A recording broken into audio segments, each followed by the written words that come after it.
हुआ तो कोई निष्ठावान टिकेगा नहीं, श्रद्धा हो जाएगी कि शायद इसका फल नहीं है।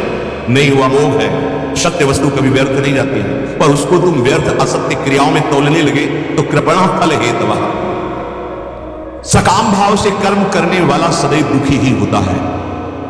अब हम सब सकाम भाव से ही लगे। देखिए, बड़े भाग्यशाली है जो सत्संग के प्रभाव से फल में समता ले आए। अगर लाभ मिला तो जय श्री हरि, अगर हानि भी हो गई तो जय श्री हरि, क्योंकि हानि हमारी हानि कर नहीं पाएगा। अधराम चल रहा है, प्रभु के आश्रित है, बड़ा छुपा के अपनी भक्ति को ऐसे प्रदर्शन में मत लाओ, नहीं तो उपहास होता है, बहुत बुरी तरह से उपहास होता है। जाओ, ये हो जाएगा, अब होना ही चाहिए। अगर कह दिया जबान से कि हो जाएगा तो फिर होना चाहिए। आप कुछ नहीं पलट सकता। अब इतनी जितेंद्रियता, इतनी पवित्रता, इतनी तपस्या, इतनी सामर्थ्य, अब भगवान को भी वही करना होगा, वही होना, तब तो बोले, और नहीं तो चुप रहे, उपहास न करवावे अपनी भक्ति का। अपने एक है कि इतना अभ्यास में प्रवीण है कि अभ्यास के द्वारा वो लाभ पर अपना अधिकार कर रहा है। हम है कि हवन कर रहे हैं, उसके अभ्यास की जरूरत है। इस समय हवन की जरूरत नहीं है, हवन की जरूरत है भगवान को प्रसन्न करने के लिए। वो मुस्कुराए और हमारी अविद्या का नाश हो और माया कृत इस जाल से मुक्त हो। हम कहां की बात कहां लगा देते हैं। अभ्यास वहां चाहिए, वहां ये उपहास मत किया जाए अपनी भक्ति। प्राय ऐसा फिर वो निरादर, तुमने पाठ किया सब मिलके, क्या मिला तुम्हें? अब वो नास्तिकता और पुष्ट हो रही है। कैसे बतावें? श्री भगवान कह रहे हैं सकाम भाव अत्यंत निकृष्ट है, ये परिणाम में दुखी और नास्तिकता ही पैदा करता है, क्योंकि अनुष्ठान नहीं है। करदम जी को आदेश हुआ सृष्टि रचना करो, उन्होंने कहा कि इसके लिए तो हमें पत्नी चाहिए, और कौन पत्नी बनेगा हमें पता नहीं है, और हम किसी के पास याचना करने जाएंगे नहीं। एकांत होकर के 10,000 वर्ष तक तपस्या की। भगवान प्रकट हुए और कहा आदि सम्राट महाराज मनु अपनी पुत्री देवहूति को लेकर के परसों आएंगे और आपको पाणी ग्रहण।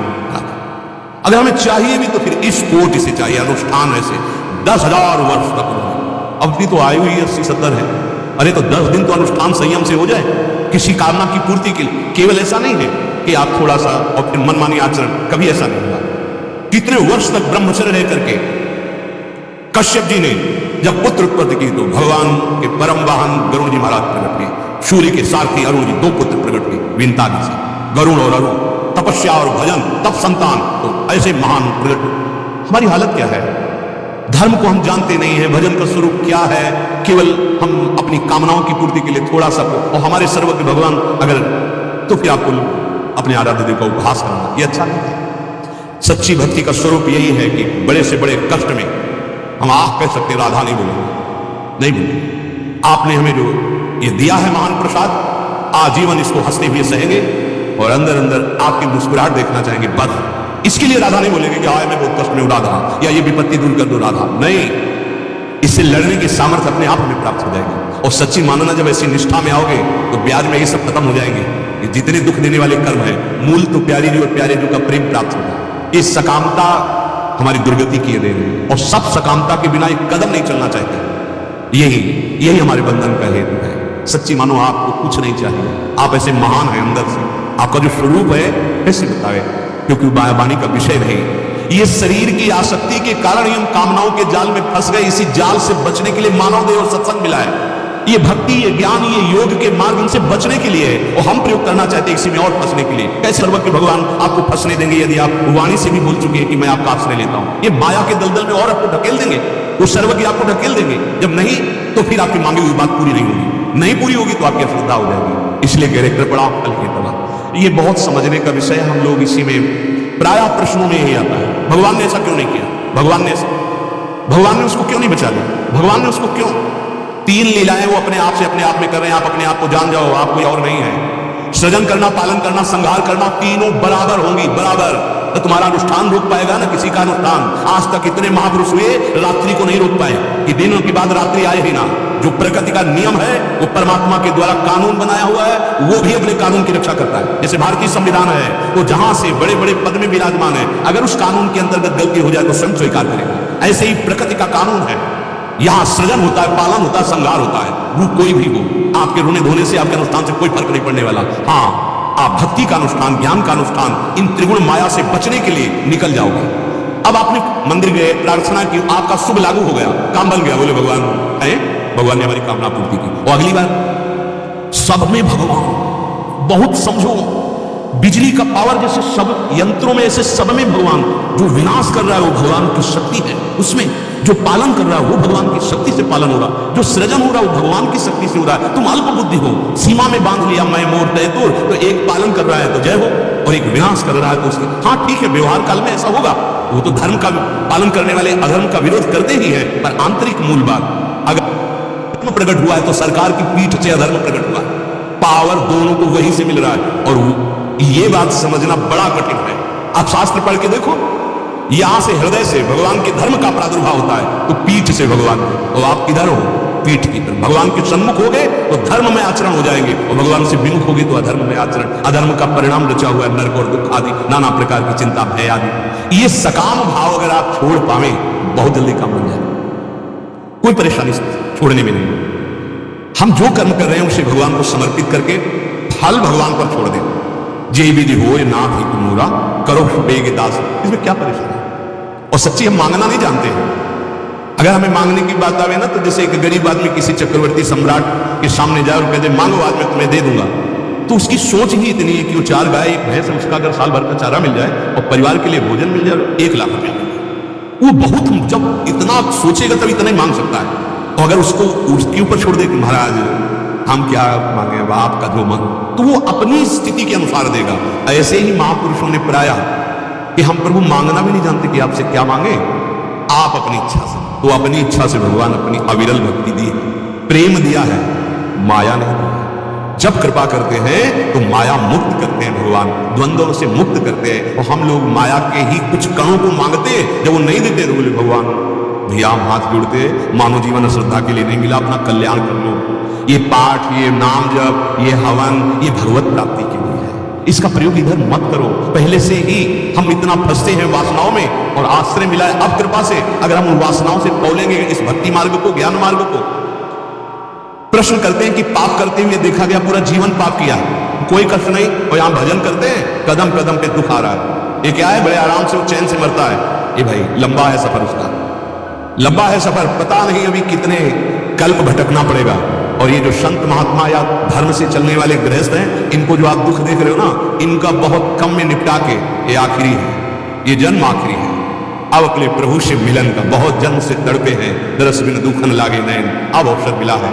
तो ये जो कष्ट पे कष्ट दिखाई दे रहा है, ये बहुत जल्दी पूरा हिसाब बहुत थोड़े में और साफ कानून के अनुसार भी यहां भोग मिल गया, 100 का 1 में निपटा देंगे भगवान।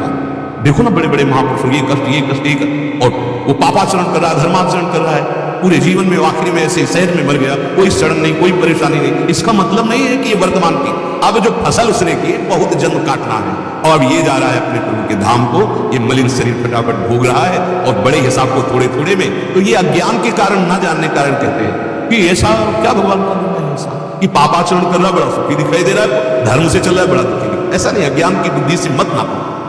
संपूर्ण कर्म तुम्हें बांध ही रहे हैं, जो भी तुम कर रहे हो। जैसी तरिवंश नरक गति दुर्भरी, यम द्वारे कटियत नक चीके। मतलब यहां 1 सेकंड भी जो क्रिया कर रहे हो बिना फल दिए नहीं जाएगा। अगर आप होश में नहीं हो तो आपकी हर क्रिया शास्त्र विरुद्ध हो जाएगी, क्योंकि मन और इंद्रियां केवल ये माया से आकर्षित होकर अधर्माचरण की प्रियता रखती हैं, अपवित्र हो चुकी है। इनको वही अच्छा लगेगा जो निषेध किया गया है, वही खाना पीना, वही आचरण अच्छा लगेगा, फिर हमारा मार्ग बिगड़ जाएगा। तो क्या करें? भगवान कह रहे हैं योग, बुद्धि योग। अगर हर कर्म हम भगवान को समर्पित करने की भावना करें, क्योंकि समता को समझना बड़ा कठिन है, हर कर्म भगवान को, तो हमारे अंदर डर पैदा होने लगेगा। जो डर गया वो बच गया। समाज का डर, कानून का डर, शास्त्र का डर, भगवान का डर, इनमें से कोई भी डर अगर हमारे अंदर आ गया तो बच जाएंगे पापाचरण करने से। लेकिन ऐसी मलिन बुद्धि हो गई कि ना तो भगवान का डर रह गया है, न शास्त्र का डर रह गया है, समाज का भी डर नहीं रह गया, कानून का भी डर नहीं रह गया, मनमानी आचरण करते चले जा रहे। यही बंधन, यही दुर्गति। डर आ जाए, बड़े भाग्यशाली जिनको डर आने लगा। समाज क्या कहेगा? अगर ऐसा किया तो आजीवन कारावास हो सकता है, मृत्युदंड हो सकता है। अगर ऐसा किया तो भगवान देख रहा है, हमारी दुर्गति हो जाएगी। शास्त्र में लिखा है ऐसा नहीं करना चाहिए। अगर डर आ जाए तो हम सुधरना शुरू कर दें। पर मलिन हृदय ऐसा इधर डर रहित हो रहा है और प्रभु की तरफ उल्टा। कर्मों का परिणाम जन्म मरण, नाना प्रकार के दुख चिंता। अब उद्धार की गुंजाइश नहीं रह जाती यदि अधर्म रूपी कर्म बनते गए ना और योग नहीं बना। तो ना सोच रह जाती, उद्धार की हिम्मत ही नहीं रह जाती। वो असमर्थ सा होकर अगर ये बातें जो हो रही हैं, वो अगर आप थोड़ा पवित्र हृदय नहीं तो ऊपर से सब निकल जाएंगे। और पवित्र हृदय तो जैसे चातक स्वाति के बूंद को ऐसे एक एक शब्द उसके दिमाग में पहुंचेगा, ताकत ही नहीं रह जाती उसकी सोच करने की मुझे भगवान से मिलना है, मेरा उद्धार हो जाए, ये सोचने की ताकत नहीं रह जाती। अगर ये कुशलता आ जाए, समता या भगवत समर्पण कर्म का और फल में भगवत इच्छा पे, अगर क्षमता समझ में नहीं आ रही तो भगवत इच्छा पे जो ही प्यारो करे सोई मोहि भावे। भगवत इच्छा बहुत आवश्यक है, तभी आप कर्म बंधन से मुक्त होंगे। ये बहुत सरल है, कई बार समझाया, इससे आप मुक्त हो जाएंगे कर्म बंधन से। सुबह उठे, भगवत स्मरण करें, प्रभु का नाम जप करते हुए अपनी दिनचर्या करें। 1 घंटा दिनचर्या हुई, शौच स्नान जो भी, 1 घंटे, हे प्रभु ये कर्म आपके चरणों में समर्पित। फिर और सेवाएं सुन ली, फिर 1 घंटा हुआ, फिर स्मरण करें, हे करुणा में प्रभु ये इस 1 घंटे का समय में जो कर्म बना वो आपके चरणों में समर्पित। अगर आपसे भूल हो गई है तो शाम के जब शयन करने जाए तो सुबह से जगने से लेकर शयन तक, हे करुणा निधान भगवान, इतने घंटे से अभी तक जो सेवा होती रही वो आपके चरणों में समर्पित है। और मुझे ऐसा बुद्धि योग प्रदान करें कि इसमें जो त्रुटि हुई है, जो आपके विरुद्ध हमसे आचरण बन रहे हैं या सोच बन रही, नाथ आप हमें सावधान करके ऐसा बल दें कि वो गलती हमसे बिल्कुल सहज है भगवत प्राप्ति का। कोई कर्म बंधन आपको बांध नहीं पाएगा। बीच बीच में आपको स्मरण हो, राधा राधा राधा। एक बार कहा था कि 5 मिनट में एक बार राधा बोल दो, 5 मिनट में एक बार, बहुत सहज है। 5 मिनट में एक बार बोलना है राधा, 4 मिनट के लिए आप बिल्कुल फ्री। देखो फिर 5 मिनट में राधा। अगर 24 घंटे राधा राधा ना चलने लगे तो हमें बताना, क्योंकि हर 4 मिनट में सैकड़ों बार राधा होगा, तो 5वें मिनट में बोलना है राधा। बोलना तो है मुख से राधा, लेकिन अंदर से चलने लगेगा राधा राधा, क्योंकि 5 मिनट में बोलना है। ये फंसाओ ना मन को, मन ने तुम्हें फंसाया, ये भोग ये भोग ये भोग, फंसाओ राधा नाम पे। और मुक्त होने का बिल्कुल सहज उपाय करें, तस्मात् शास्त्रम प्रमाणम। ये मनमानी नहीं करें, ये नवयोगेश्वर ने कहा, स्वभाववश अहंकारवश चेष्टा जो भी हो रही है वो परम पुरुष नारायण को समर्पित कर दे, इसे सहज भागवत धर्म कहते हैं। जो भी कर्म कर रहे हैं यत् करोषि, भगवान ने स्वयं श्री कृष्णचंद्र जी ने कहा, ये बहुत बढ़िया कर्म बंधन से मुक्त होने का उपाय। आज तक जो हुआ राधे श्याम, आगे हम गलत ना करें, सावधान रहें। और अभी से नियम ले लें कि कोई भी समय हम बिना भगवत समर्पित किए व्यर्थ नहीं जाने देंगे। नियम ले लो, बहुत जल्दी निष्कामता आ जाएगी, बहुत जल्दी आपके हृदय में आनंद आने लगेगा। पर ये 1-2 दिन करते हैं फिर भूल जाते हैं। माया का काम है भुला देना। पकड़ लो, कुछ तो पकड़ो, धाम निष्ठा, नाम निष्ठा, कर्म समर्पण, निरंतर भगवत चिंतन, कुछ तो पकड़ो।